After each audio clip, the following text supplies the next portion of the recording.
morgonrörelser i akvariet. Där är Kleopatra. Där är Kleopatra.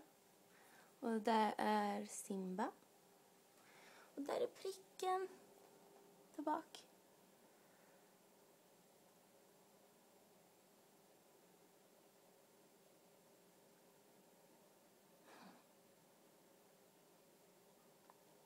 Vart är vi Helen när hon ligger där bak?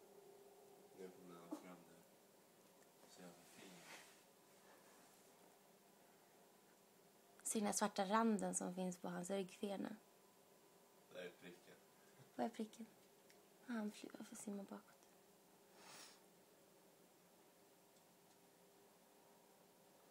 Där är Simba. Och där uppe är pricken. Pricken kan man gosa med. Han tycker om att bli klappad.